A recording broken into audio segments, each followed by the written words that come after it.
Hello, everyone. Um, I will be kind of going over a presentation that I created, and it's just basic information on reading nutrition labels and calories. So the reason I'm looking up is because I have my screen up, and that's where I'm recording. But let's get started. Let me just show you what I mean. Let me move my thing. So we're gonna start off with first of all calories, and we hear that word all the time, like where calories is too many calories. So sometimes it has a negative connotation because we think calories is a bad thing because it's like we're consuming calories is a bad thing. We're gonna gain weight. So not technically because calories they're not neither bad or good. They're just like energy, pretty much a source of energy. It's how much you eat and the quantity of the food that you choose, pretty much. So every food that we eat, that we consume, anything we consume has energy, which are calories, measured in calories, in a caloric intake. That's it. Like that's what calories are. I like to see this example this way. Let me move my. There you go. Um, it's a good idea to see your caloric intake per day as an allotment of like a budget of what you can spend per day.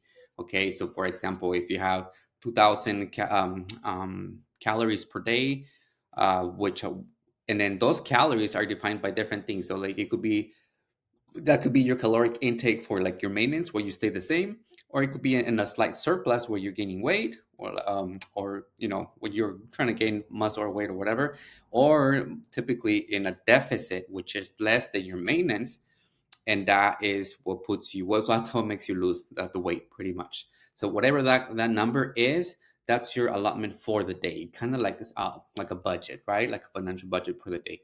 So we could overspend it, and that's usually what happens with the calories. We overspend our budget, and that's how we start accumulating more which is like usually in the form of fat, and that's what we gain fat and weight at the same time. So eating too many calories is like overdrawing your account and going in a calorie debt. This can lead to weight gain over time, and that's what mostly happens. And unfortunately it happens a lot because it's really hard to it takes time and effort to really track all of that stuff, and sometimes it's difficult to find out how. There's so much information out there, so that's my job to make sure I teach you how to do that. And it is some work on your end. It's a lot of work, right? Like anything that's worth doing, but it's so beneficial because once you're able to know that, you can intuitively do it on your own without tracking all of that. So tracking, which is what we're going to do, it's what you eat, how much you can it's let me read it. Tracking what you eat and how much can help you become more aware of your current habits. So tracking really helps you just get a better overall idea of what you're consuming and the calories you're consuming per day, and that's the goal. And not just that, it doesn't just tell us the calories, but like it said here, it does give you a better hint at some habits, either good or bad, that you have that might be impeding you from losing the weight, or they're actually causing the weight gain. And that's what kind of motivates us to change. Okay, so that's calories in general. Here's more overall. Calories are important. Calories are calories. Doesn't matter what you consume. There are different studies and different people that have done like studies where like it doesn't matter what you eat. Some people that have done studies where they eat like all McDonald's and they still lose the weight because they're in a deficit. Those calories are calories. However, it does matter because the quality of the food matters. And it's not that you have to be like fully committed to like no non-processed, no junk food at all. Like no, this is a lifestyle thing, right? So it's important to kind of balance things up. But we do have to be more aware of that. So for example, let's say an individual, you have a 2,000, for example, okay? Your calories are going to be different. 2,000 calories per day. So those 2,000 calories can look a lot more like less food, like where not they're not, which is more processed food. And in the other hand, you can have 2,000 calories with a lot more food that are more nutrient dense food. So let's say your caloric budget is 2,000 calories a day, and you choose to eat mostly this and some of that, but you're reaching that 2,000 calories per day, then that works. And that's really what we want to do here is start tracking the food, all of it, because that's really going to give us an idea of well, not much what we're consuming, but like how much we're consuming, and it gives us a better idea of what we need to do moving forward, if we need to take down calories or up our calories for whatever our goal is. So it's really important to know, especially when you're drinking, those calories. These are empty calories, like a normal Pepsi. I mean, those are like, we drink those, and what happens is they're like, those don't keep us full. And what happens with these type of foods, they don't keep us full because they're meant to be more like digestive quick and keep you full so you can buy some more things. They're not horribly bad. I mean, nothing's really bad. It's just perspective, right? So it's more about balancing, having like an 80% of these stuff over here, and 20 the rest of the percentage on whatever you want, fun foods. And then here and there, we kind of adjust. Some days, maybe when we were traveling or we're out eating with our friends, and I'll show you tips and techniques for that. It could look more like this, but at least you'll know how to do it right. So that's what we're going to teach you. Now let's move on to the nutritional facts, the back of these things, right? So a lot of the times we don't pay attention to this stuff, but it's right. Everything has this, right? So, okay, so we're gonna start off. The first thing you need to look at when you are looking at items is to look at the serving size. So, for example, I have cottage cheese right here, right? Which is a great source of protein as well. So the first thing I'm going to do is look at the nutritional facts, and I'm going to look at the serving size. A serving size, which is going to be comparable. So all the information here applies to only a serving size, which is in this case half a cup, and that literally is half of a cup, and you can measure that with like a cup. And also the good thing about having like a little like scale is that you can actually weight those things, or instead of just visualizing or eyeing the half a half a cup is about 119 grams. So when you actually start pouring the cottage cheese, you'll start seeing the and make sure you are in the grams section so you can start counting that. So half a cup of cottage cheese for this particular brand is 100 calories. That's it. So half of that cup is 100 calories. If you were to eat a full cup, that's 2 servings. That'll be 200 calories, right? So in one serving, so that the next thing we're going to look at after the serving size, right? Okay, I know it's half a cup, or in this case, one. Now the calories. Okay, now I know how many calories is in each one of those. Let's say, for example, these little snacks. I'm gonna look at the back, because I know it's probably the opposite way, but one serving is one package. So I know that one package, which is the whole thing, is one serving, is 80 calories. Okay, not bad. 80 calories, not bad at all. And that's what these are better choices for when you're snacking, and it's still really good. And then when we look at the rest of the stuff, so we start looking at the fat intake. So per serving, which in this case was half a cup per serving, is 2.5 grams of fat, which is not bad. And then you'll have your macros, so you'll know how many you have per allotted per day. And right here, just so you know, this column is daily value. So it's that 2.5 grams of fat in this per serving equates to like about 3% of the recommended daily value of a typical 2000 calorie intake.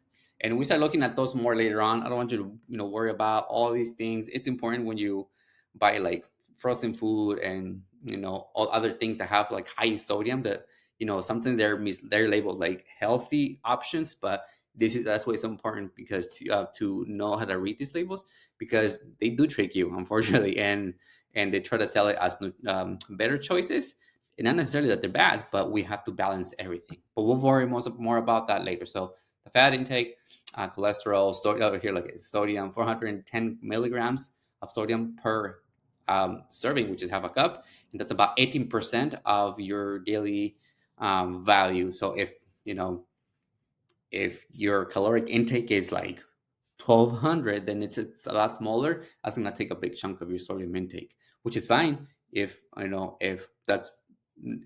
don't have a lot of stuff with a lot of sodium intake. So it all kind of depends. Okay, and then we're going to look at the carb intake. Let me see how things over here.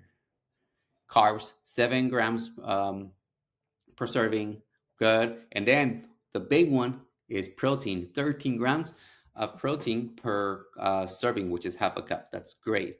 The great thing about these options is like cottage cheese, you can mix it with like, with your fruit or like a salad. So many different recipes out there that you can right here, use it for. So that's what I wanted to show you. I do have other examples here. So again, you start with the serving size, see what that looks like. If it's multiple things in one, then you look at, okay, what's one serving size? In this case is 1 pouch. So there's different pouches here. And one pouch is about 20 grams. Amount per serving. Each pouch has 140 grams, and then so on. And in here, I'm gonna, it's still pretty healthy. I mean, a healthier choice, 140 calories, not bad, based on a 2,000 caloric intake. So 1 gram of protein, not great, but I mean, it's still like a good snack. If it fits in your calories, it works out pretty much. And then eventually we're gonna look at nutrients. As far as fiber is super important for digestion, for a lot of things, but we'll look at that later. For now, the focus is gonna be serving size, calories, and really protein intake. Okay, I don't want you to worry about too much about the rest of them. Slowly get into the habit of that.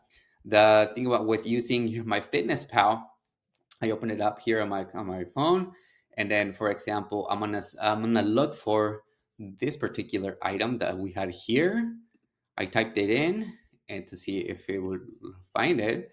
It cuts in low fat cottage cheese. Unfortunately, it was a little different than because this one's 90 calories, and I think this is more accurate than the one that they have there. I don't know. Sometimes things just kind of don't match exactly, but it's not bad because I trust the app more because it's populated with it one. So the way the app works is it connects to a server where it's populated by everyone using it, including the company when they put all the information. So this is pretty accurate, and it's 10 calories more. So I found it here. There it is, and then this is what it looks like. Let me pause it really quick. So once you type it in, we go back. You type it in, and then so here's another thing, and I'm gonna make another video on how to start finding different options because it's gonna give you a lot of them. Okay, anyone can really technically go in there and add their own, but go with the one that's kind of verified, but like the first one, and especially if you have like the actual container, something that matches the actual container, not something totally different. And then you're gonna go and then after you select it, you're gonna see this. It'll automatically populate the serving, which is half a cup, and then number of servings. And you can change the number of servings that you're gonna take. So let's say in your diet you want to include more than one serving, which is more than half a cup. Let's say you want to do a whole one, then it's gonna be 2 servings. Um, and then it kind of labels it. And then this information changes as soon as you change the serving size or the serving number. So servings number of servings. So one serving, it's still 90 calories or close to 100, and then the rest of the information, like I told you. So high in protein, this is a good option. Um, and this is like for the free version of my Fitness Pal. This is where you type it. The paid version, whichever one you have, you can actually scan it. I scanned something different. No, let me see. I tried to scan it, but it didn't work out. But I did ended up scanning like the chips, and they pop up right away. So if you choose to do that route, that works. All right. So I'm not gonna go. Oh, and there you go. You can change it, changes of the information, and then later on you can scroll down and see more of the other details on there, like saturated fats, all the stuff that we'll talk about later. And then fiber, point two. So we want fiber in our diets. Okay, so that's about it for that. I just wanted to make sure I went over calories and how to read labels because they kind of go hand in hand. So as you start looking into your meal plan and start purchasing foods, I want you to consider these things. Okay, thanks for watching.